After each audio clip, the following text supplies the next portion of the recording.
we never stop learning about food and Okay. what works for us. So it's about learning to honor those individual needs that we have, Mm-hmm. finding the joy in the variety of food that we eat.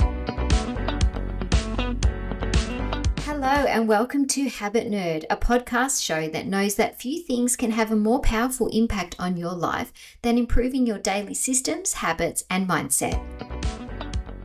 I'm your host, Dr. Bree Hurn, a multi-passionate researcher, lecturer, speaker, and coach. Once a perfectionist who was always busy but not necessarily effective, I overcame illness and burnout and am now obsessed with sharing the science and systems for working with efficiency and habits for abundant health in your mind and your body. Each week, my guests and I share stories and lessons backed by research. So let's buckle up and dive straight into today's empowering conversation. Today on the Habit Nerd podcast, I am very fortunate to be joined by Kelly Fullerton. Kelly is a nutritionist and an educator, and I know with her wealth of experience in both the education sector and in nutrition, you, my listeners, are going to gain a huge amount of value. So Kelly is a passionate and experienced primary teacher with specialized training in nutrition and feeding therapy. Drawing on her expertise in education and nutrition, Kelly champions safe, positive, and developmentally appropriate food education. Currently, she's working as a physical education teacher, and Kelly has collaborated with leading organisations in Australia and the UK to develop impactful resources and professional learning programs. Her work empowers educators to foster healthy relationships with food in school communities through engaging and evidence-based practices. Okay, so a big hello to our guest today. We've got Kelly Fullerton, who's an educator and nutritionist. How you going, Kelly? Good. How are you, Bree? I'm really well, and a huge thanks for making time to be with us here today. I know our listeners will gain a huge amount from your experience and your expertise. Thanks for having me. So I'm starting with a general question that all guests get, and that is about, is there a habit or habits that is serving you at the moment, Kelly, and helps you show up as the person that you're trying to be? Okay. The habit that serves me is self-reflection Mm. and learning to be me and learning to view the world. So whether it's my values, my actions, my thoughts, my beliefs, my behaviors with less bias and judgment. I feel that the habits feel more sustainable and meaningful when I frame them as intentions rather than rigid structures. Mm-hmm. And to be honest, I've really grappled with the idea of habits for quite a while now because Mm. a while ago they came from like internalized ideals of like health and well-being and behaviors and self-care and relationships, and I relied on this rule-based thinking and external measures and validations. So Mm. once upon a time for me, self-reflection actually meant self-comparison. Right.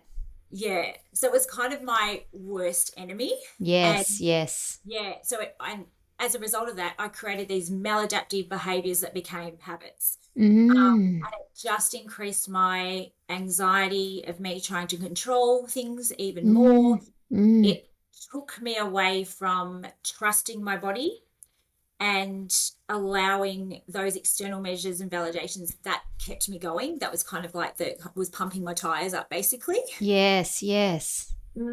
So it actually made me really unhealthy in the end and quite unwell.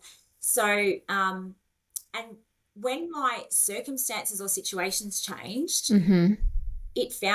I found it harder to adapt. So because habits were that all or nothing thinking and behavior. Mm. So it made things way too stressful. I couldn't keep up with all the things.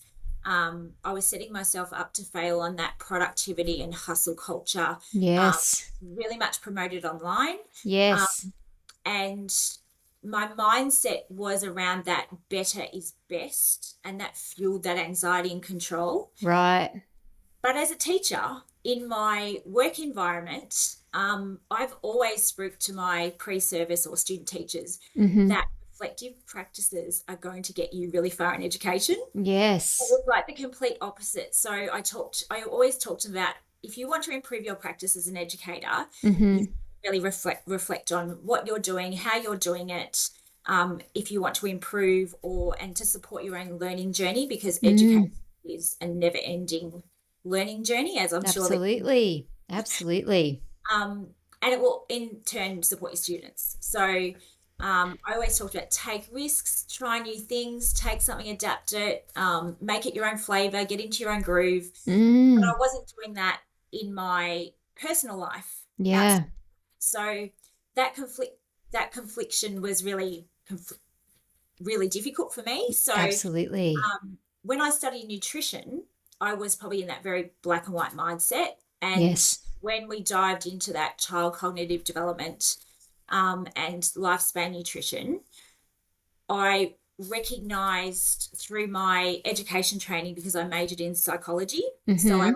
recognized, and looked more at I suppose, the behaviors and the cognition and that cognitive development of children, that Mm, real child development.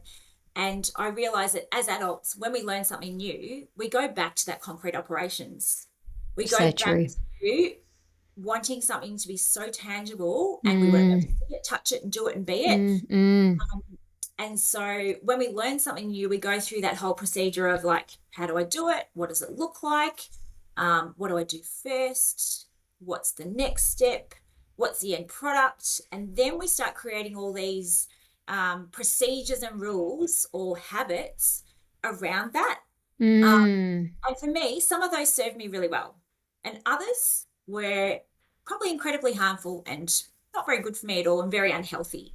Um, so I realized that self-reflection, you've got to have self-compassion, and how that now serves me so much better, because with less judgment, I can be more curious and look at my patterns of behavior and my thoughts and actions, and what's working for me Mm-hmm. or what's not working for me. Mm-hmm. And I'm trying not to focus on that better, best mindset. I'm trying to Mm, um, rather, I would look at things like, what do I need to change?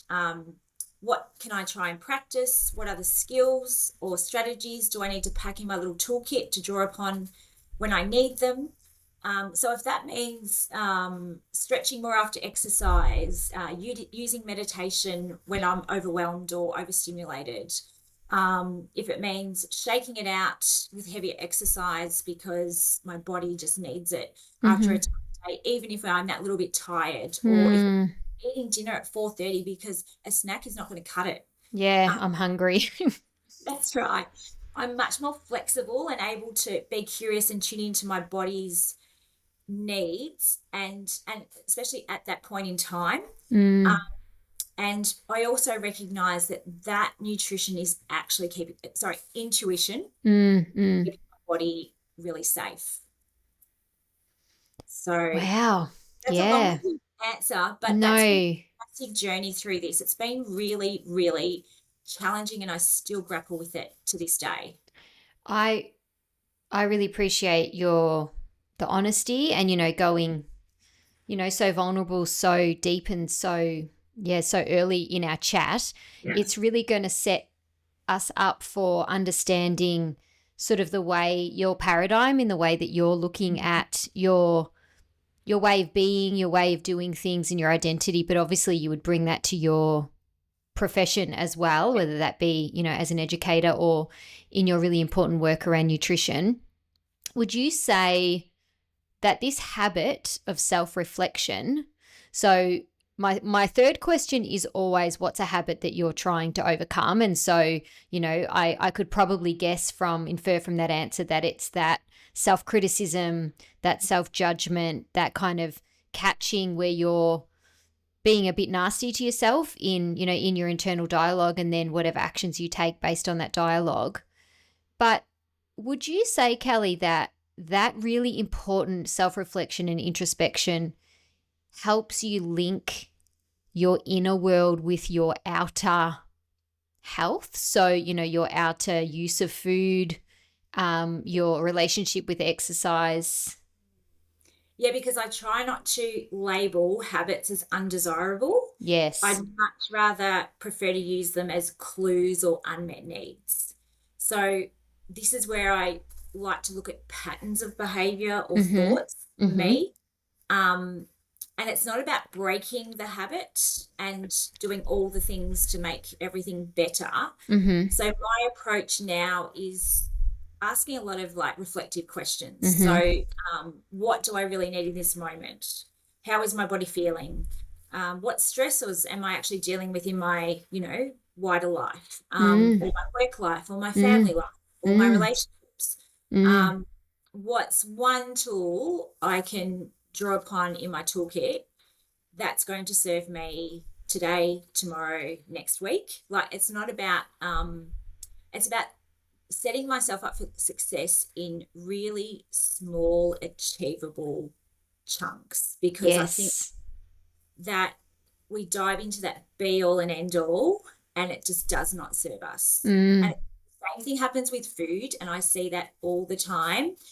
And because I spend a lot of my time when people ask me a question, I'm often reassuring them Yes. about food, or I'm debunking some kind of myth. Yeah, So or it's a unpicking kind of trauma that they've got towards food, I can imagine. yes, Even yeah, even that important work that you might have picked this up, you may not have, in when we were having conversations back and forth via email.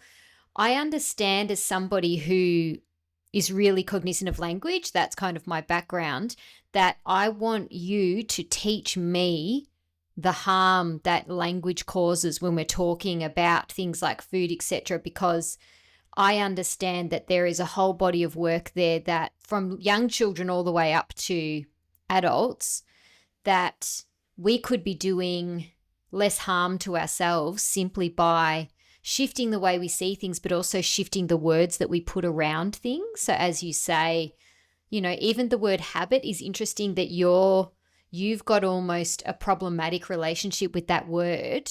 And I must admit, naming a podcast a habit nerd, I've grappled with this myself.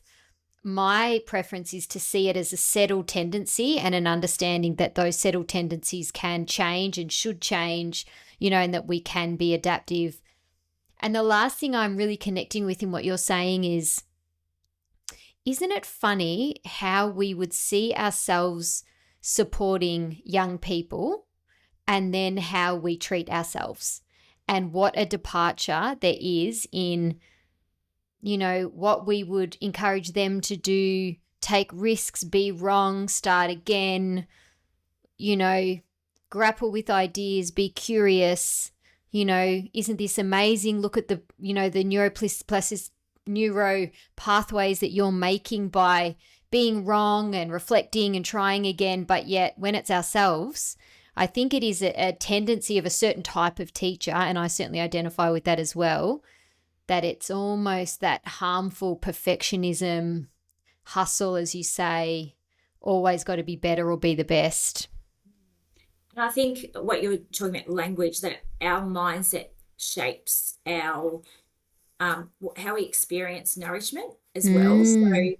and it influences the messages we give to children around food. So, I'm big on viewing food through the lens of curiosity Okay. and trying to ditch that judgment and getting rid of that judge brain, Mm-hmm. because to create this foundation of lifelong positive eating behaviors, it's a long Right. game, not the short game. Yes. Right. So when we center that connection and curiosity, we're able actually to notice more about the skill sets we have, Mm-hmm. the knowledge, the mindset, and the behaviors and thoughts around food. Mm-hmm. Um, and like you said, we have this society that values perfection and control, and that is very um, obvious in the nutrition world. Um, Mm. and once again, it focuses on that kind of external measures and rules around Right. food eating. So, how much to eat, how many serves, what not to eat, what to eat more of. Um, Yes.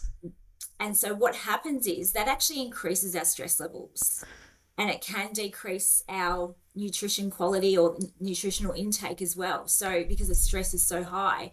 And our bodies won't do what we want it to do with that food because we are so stressed. Wow, And that's we so rely on interesting. behaviors that don't support healthy eating. So if we Mm, go to say, for example, in schools, you often hear eat the sandwich before the donut yes, yes. and or eat everything in your lunchbox or everything on the plate. Mm-hmm. Or So this, bring me your glad wrap when you're finished. yes, I don't want to see that lunchbox till it's done. yes, yes. Um, and this really impacts food relationships because we are taking children away from their body. Mm-hmm. We are not allowing that autonomy with eating and that internal regulation that kids are actually really, really good at. And adults have actually lost it with that. So we've learnt to follow all the rules and Yes. try and apply them to our children, thinking that we're helping them, Yes. but we're actually just kind of messing things around a little bit with them. So um, it's making it a lot more problematic, and it can result. The worst case scenario is an eating disorder, but lots of disordered eating behaviors. Like Mm, sometimes I see kids hiding food and or parents sneaking food themselves, and all these problematic behaviors are not serving you and mm. you in the long term. This is fascinating. So, what advice do you have then, Kelly, for those of us who are responsible for supporting the eating of young people, whether we be educators or whether we be people who are, caring for children, even people who have children adjacent to them, whether it's, be nieces and nephews or, friends, children and that sort of thing. What is a more productive way to lead children in that way? Yeah. I'm going to say this doesn't just apply to children, this applies to adults and children, like the whole Okay. life, basically. Okay. So it's Great. all about learning. Mhm. We never stop learning about food and Okay. what works for us. So it's about learning to honor those individual needs that we have, Mhm. finding the joy in the variety of food that we eat, Mhm. removing the pressure to get it right, be healthy, do it the way Instagram and TikTok says. Mhm. Try and get away from that and Yes. focus on, even as adults, focus on the exploration, engaging the senses like smell, taste, touch, texture. It's actually leading with curiosity Mhm. naturally. And then it helps build those supportive environments, such as, let's create a distraction free meal where we don't have the iPads at the table and the television going in the background. Let's actually Yes. meal together. Um, it will involve things like supporting children with some food prep, and whether they make a mess, you've got to make a mess to learn to be clean. So you've got to, Mm. work with the mess. Yeah. Involve them in, gardening and cooking and making the shopping list and getting them to choose things to go on the shopping list, choose a recipe, find the recipe. Also, going back to language, try not to label foods as good or bad, Mhm. toxic or, junk. We're not eating from the bin. So, Yeah. um, Wow, what a great easy thing to say to children. The word junk is such a problematic word if we're yeah. But to be honest, mm, I don't even flinch when kids say that anymore. I try not to even say anything because the way they interpret my interpretation of is still black and white. So I just let it slide. so interesting. Yeah. So Because it's probably not even helpful. pulling them up on it is harmful in terms of them being Yes. curious and not, oh, I Yeah. said the wrong thing. Yeah, Yeah. interesting. So connection over correction. Mhm.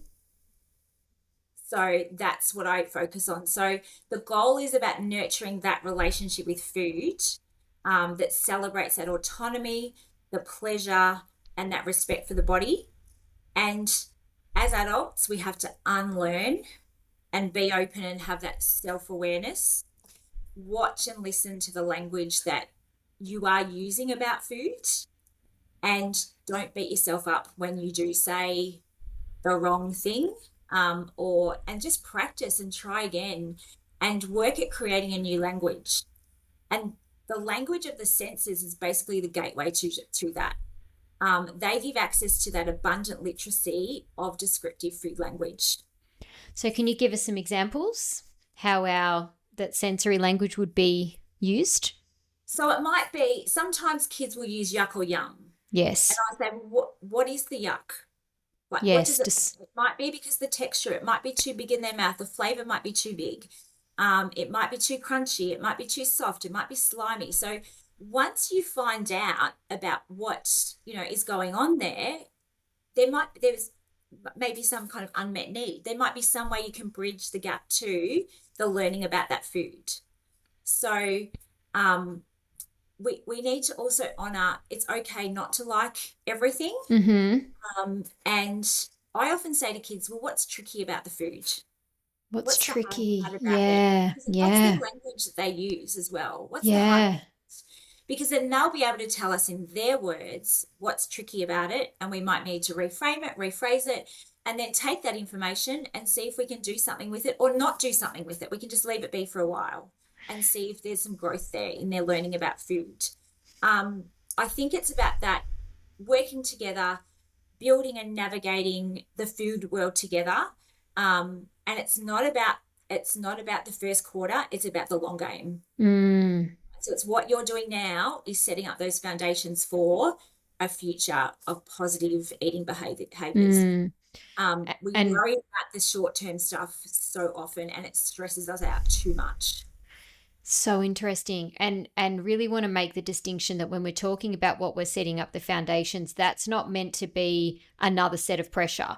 Like, don't stuff it up Mhm. now because we are, wanting to embed these things lifelong. And then, so really taking your point from earlier on that it's okay to make mistakes, but it's about that. I can really understand your business name being the Curious Nutritionist, because really led by that awareness and curiosity and asking questions and learning more. I love that reframe of what's tricky.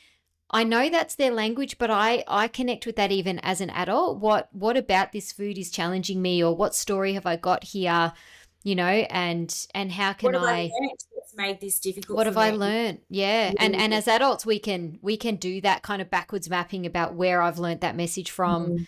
Mm. Um Hi everyone, I do hope you're enjoying The Habit Nerd. Now, whilst I love sharing research informed, tried and tested habits for work, health, and mindset on this podcast, you might not know that I am also a keynote speaker and I facilitate workshops.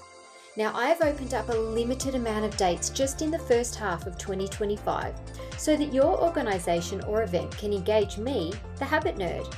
We can work together to refine the message just for your context, but I can use the principles of behavioural science and organisational psychology to create and sustain positive habits and cover things like task prioritisation, calendar management, hybrid work practices, managing email, and productivity habits, just to name a few.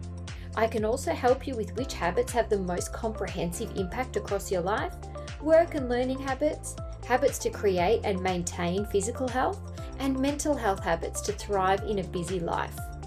So if a warm, engaging presentation or workshop dripping in practical strategies and propped up by credible research sounds like something you or your organisation could really do with, then go to The Habit Nerd on Instagram. Let's work together to create some really great habits. So this is a very basic question, and I'm sure you get it all the time, but I wonder if I'm wondering, then my listeners are also wondering.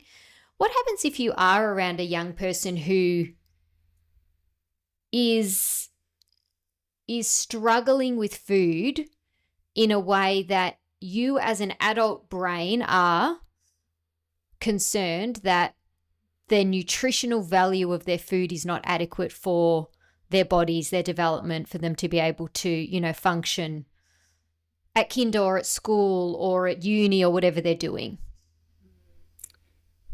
I could probably only speak from my context, and it's such a complex,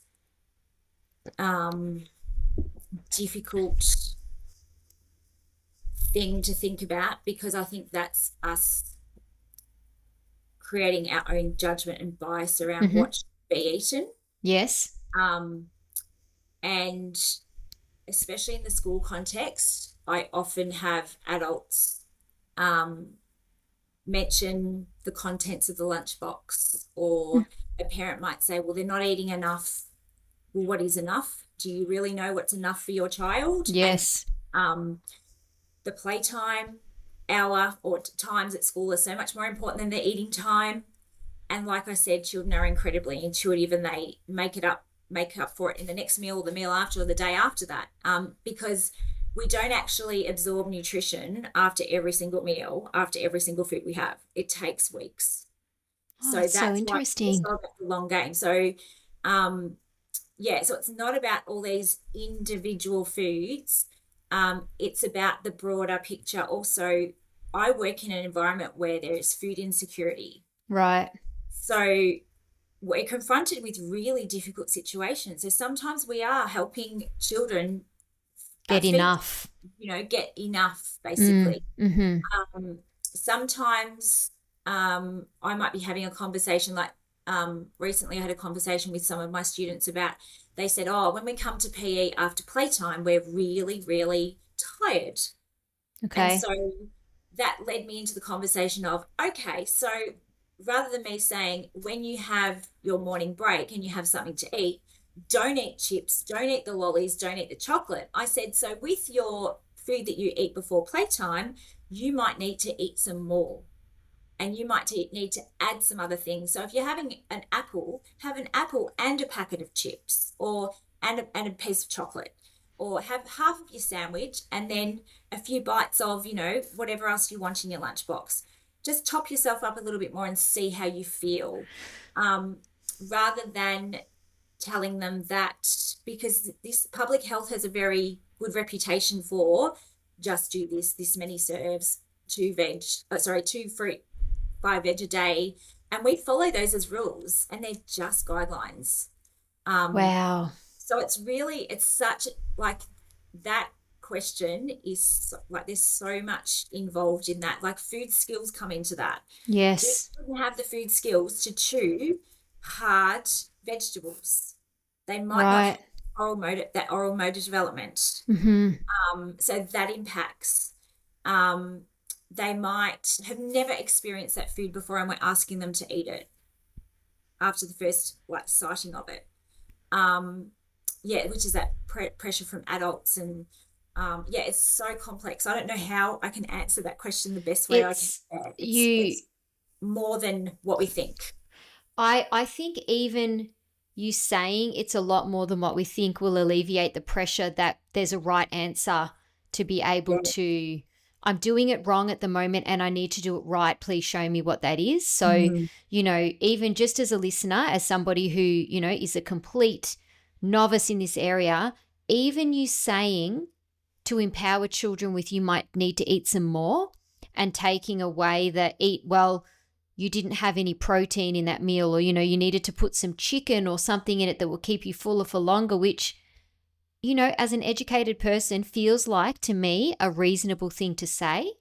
But now understanding that if I'm dealing with a teenager or someone who doesn't have that frame of reference and isn't interested in food in that way just yet or at all, that's my story that I'm putting on them, and then that's making them feel like they've done the wrong thing and they have to do something better tomorrow. And that's my internalized Yes. experience and learning. Yeah. Yeah. There is a lot of shame and guilt around food.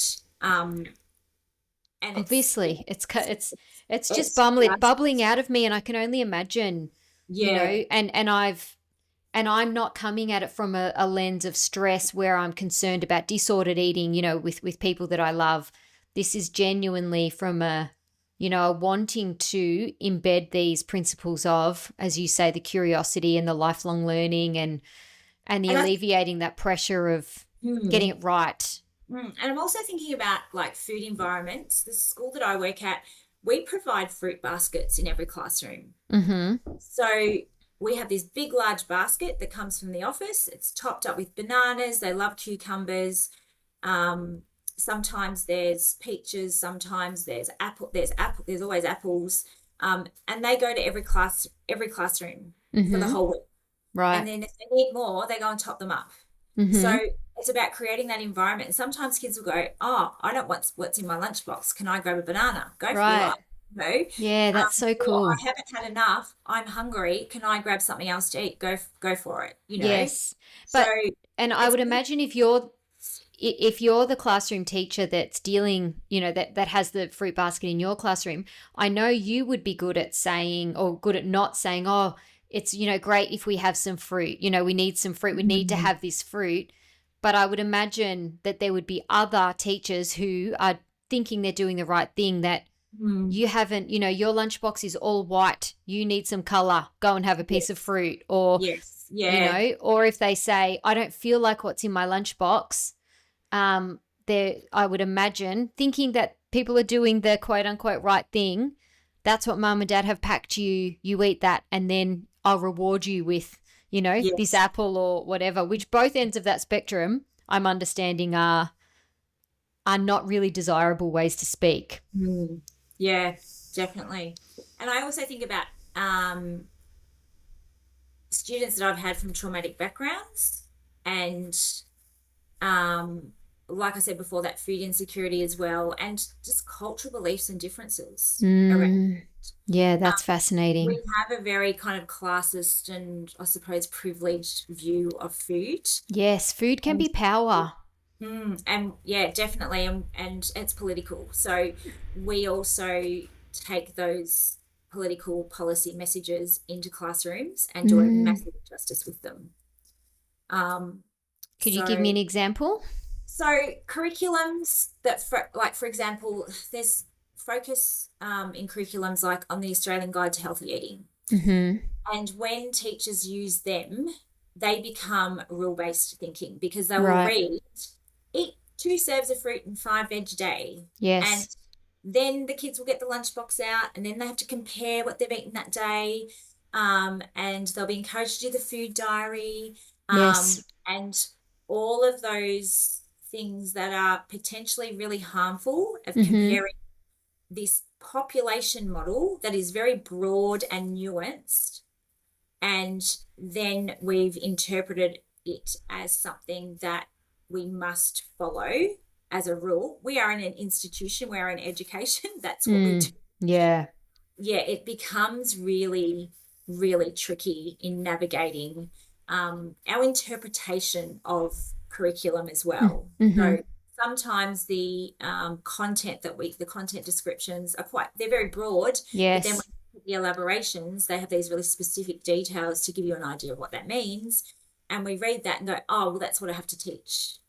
Um, so Which it's goes been back to it goes critical. back, yeah, and it goes back to any time you work in education, there is an element of bias in that what you take from something. You could be sitting around a table with another group of teachers, and everyone is connecting with it in a different way, meaning they will shut their classroom door and teach it in a way that they want to teach it Yes. based on their own experience and their own, you know, a whole range of things. And so, I'm really fascinated by this. And I think, to connect to your early point about being self reflective, there's a research term that we're always governed by at the university context, which is reflexivity, which you would understand is, where am I in this? So even you saying schools are an institution, like even us saying, educated white women, coming into this setting that is a school, and, with a certain cultural context of all of the different,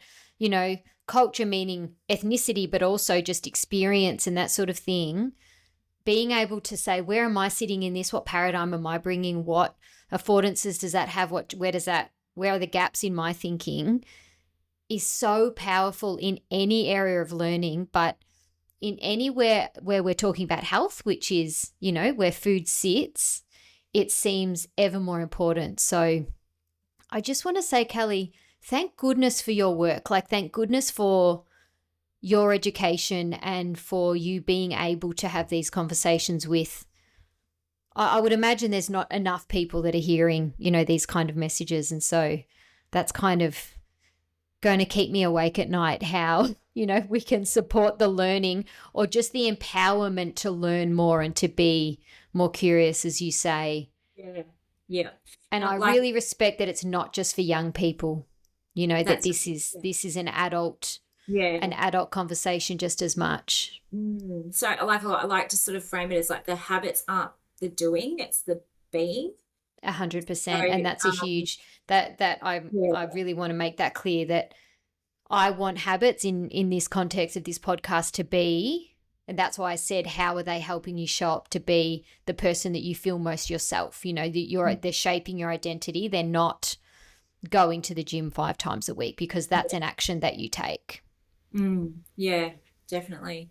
Um, I always think that we've got to have a huge bunch of tools and skills and strategies in our toolkit Mm-hmm. that we can draw upon and find many ways that work and not just one way. Mm.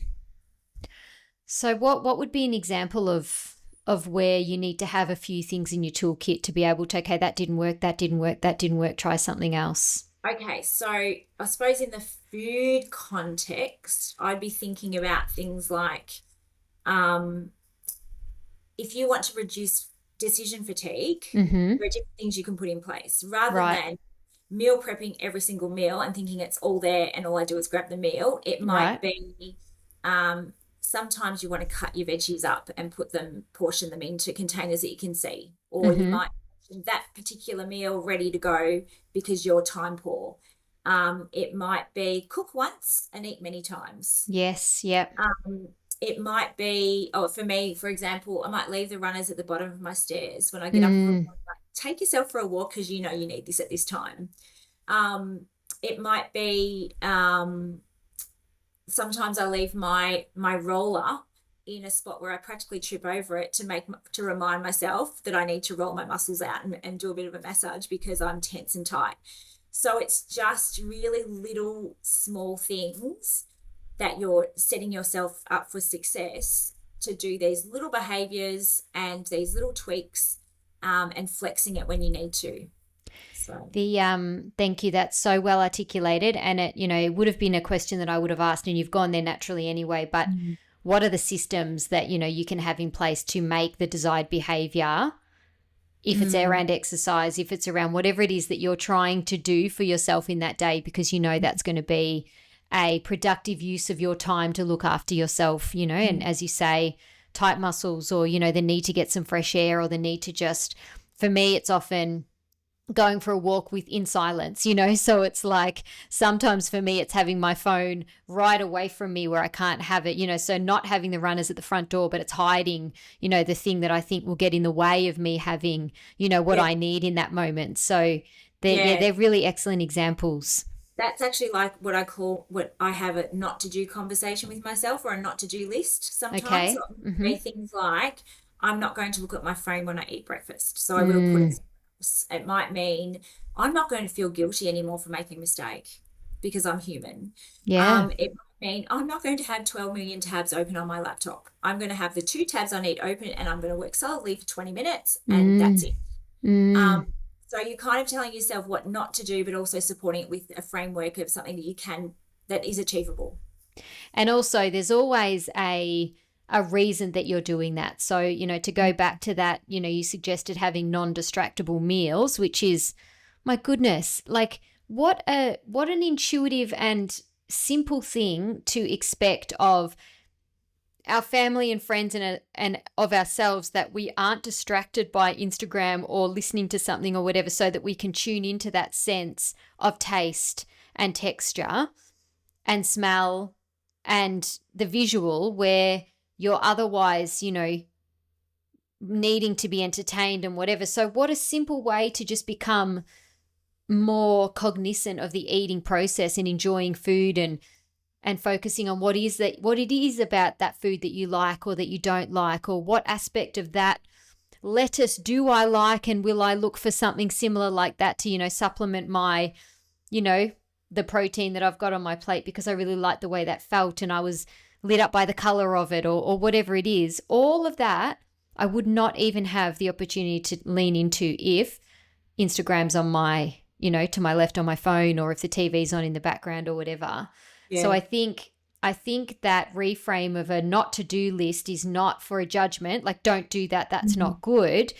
It's don't do it because it's going to be so much more fulfilling for you if you avoid that. So, Yeah. The self-talk of everybody makes mistakes, we make 100 mistakes a day. We're kind to other people when they make mistakes. So why wouldn't we offer ourselves that same kindness? So I won't beat myself up when I make a mistake, is instead of when you do it, catching yourself and going, oh, you said you were not going to do that. It's like, okay, back to Yeah. center, because then it's like, Yeah. Find it's like just, that. Like I always, and I suppose I've viewed, in the past, I've used habits of like that pendulum swing. Like it's when yeah, it's really wide, like those extremes, but when it yeah. comes to that center, when we're able to kind of able to center it and look at, like I said before, the unmet need, or Mm. um, what feels good or feels right, is much more helpful. I think the unmet need is a really helpful reframe.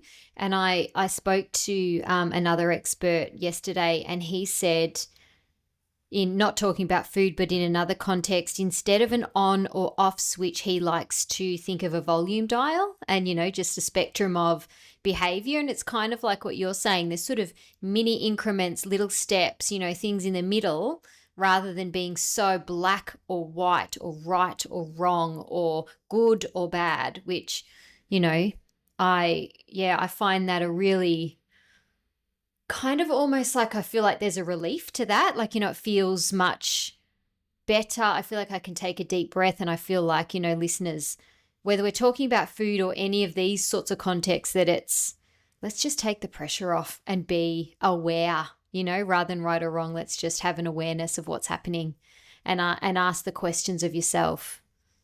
Yeah. Yeah, I'm getting so much out of this, Kelly, and I know the listeners will too. Is there anything that we haven't covered that you think's important for people to understand? I know there would be a lot, because, your work is so expansive and so important, as I've said.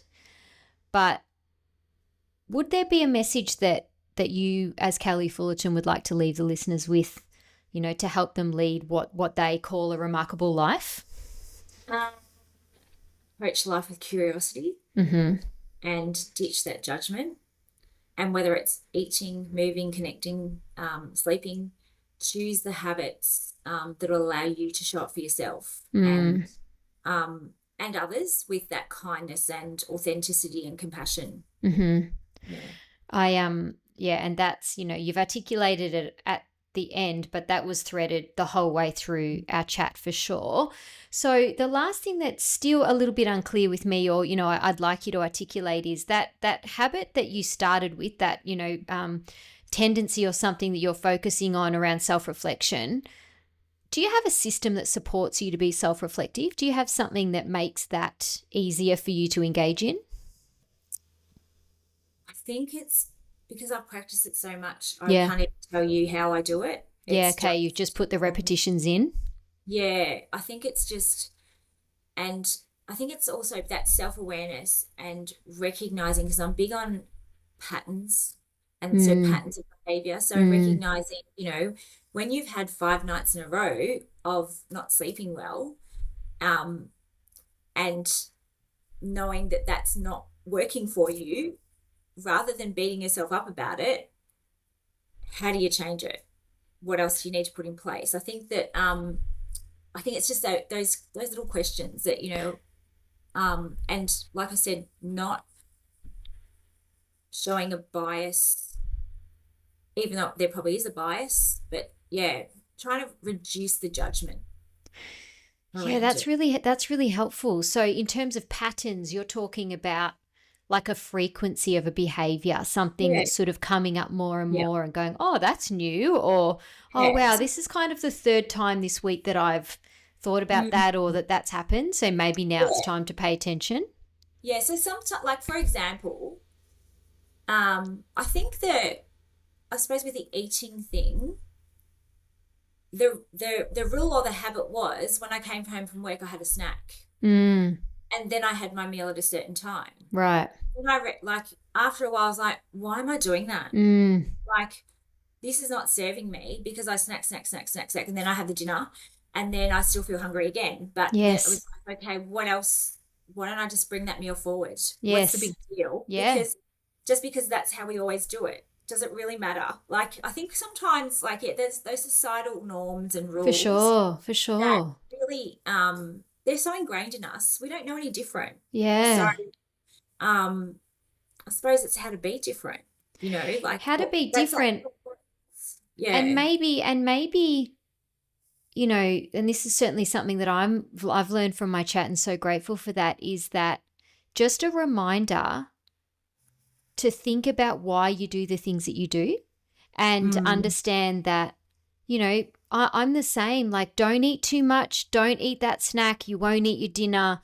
That is 100% from my mum, and that's 100% from her mum, and it's so funny when I'm leading myself and I'm not feeding other people, or I'm not alongside other people. All of those rules go out the window, and there's such a sense of freedom around, I'm starving, I'm going to eat a full meal, and I don't care what meal that should or should not be or appears to be.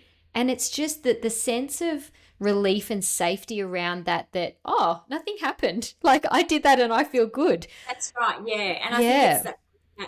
that real safety.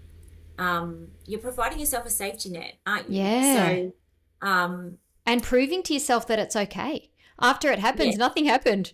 Your kitchen didn't right. explode, like, you didn't get sick, you still slept okay, like Yeah. it actually doesn't matter. So, just that Mhm. empowerment to, my goodness, that word curiosity is, I just can't overstate just how powerful that is in terms of what are the tendencies that you have. So how do you behave across a day? And I wonder why that is. Even if we did that kind of introspection, and not in a way that you have to do it to make yourself more productive or more healthy or more Yeah. anything, but just out of interest, and is there something, as you say, is there a pattern that's emerging that, things could be different if I acted differently, and maybe I could give that a go. Yeah, Yeah, definitely. that's Mhm. incredible. Yeah, I could talk to you all day, Kelly, but I won't, because I know you're a busy woman and you've got multiple things that you're juggling. Yeah. But I do, I can't say enough. I know that this will have been a hugely valuable chat. If there are people listening that would like to connect with you and gain more from this excellent work that you're doing, how might they do that? Okay, I'm on Instagram at The Hmm. Curious Nutritionist, as well as Facebook. I also have a website, thecuriousnutritionist.com.au, and I provide incursions, professional learning, and general education about keeping food safe and food learning valuable for everyone. That's incredible. I will put all of those links in the show notes. So, I want people to know that they can go there and connect with you via those channels. But what about, if people, like, what sort of work could you do for listeners? So you've said professional learning for schools. What other kind of angles of your business could you offer? I also I also write curriculum resources, Mm-hmm. um, and I conduct incursions in schools. So Great. I have a few different ones. I've got one called the Be Me Project, which is body image focused, for upper primary, and I have sensational food, which I can pretty much do across the all levels, as well as another one called Super Sleuths of Food, where it takes a Fantastic. approach to food. Yeah. Um, and it's just a lot of fun. It And sounds like um, so much I fun. love, yeah, I love the responses that I get from students, and how they engage with the learning, which is, always great. I have no doubt.